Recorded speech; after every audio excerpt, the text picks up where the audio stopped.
cultures de l'île sont aussi en sursis. À Wallis, pour nourrir sa famille, tout le monde a son champ.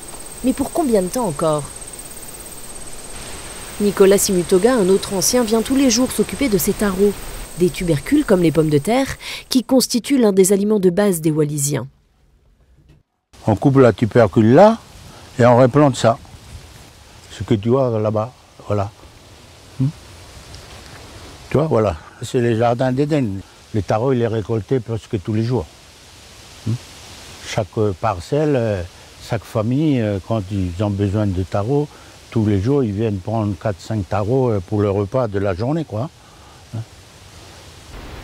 Partout sur l'île, on cultive des taros, que l'on soit ancien comme Nicolas, ou plus jeune, comme Païno et son fils.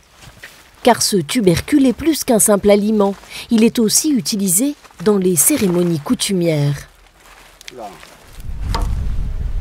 faut avoir quelque chose à portée de main pour aller voir la maison ou le membre de sa famille qui a une coutume, qui a un mariage, qui a une cérémonie religieuse ou d'autres cérémonies.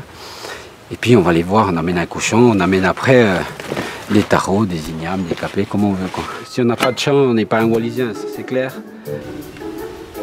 Mais aujourd'hui, une grande partie des champs installés près de la côte est menacée par la montée du niveau de l'océan. Païno comme Nicolas sont bien conscients du phénomène. Là, c'était les taraudières, mais maintenant on abandonne parce que c'est devenu l'autre mer qui a regagné les endroits. Là. Ici, depuis quelques années, à marée haute, l'eau de mer s'engouffre dans les champs, en prenant à revers le circuit d'irrigation.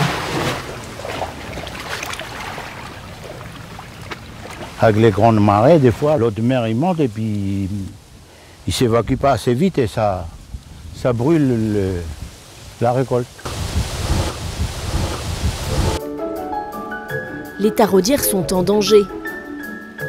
Nicolas prend cette menace très au sérieux, lui qui a déjà vu des îlots entiers être engloutis par la mer.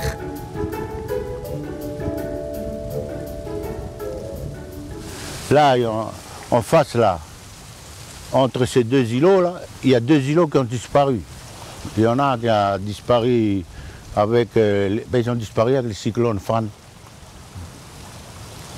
voyez, la force de la mer, ils reprennent ses droits.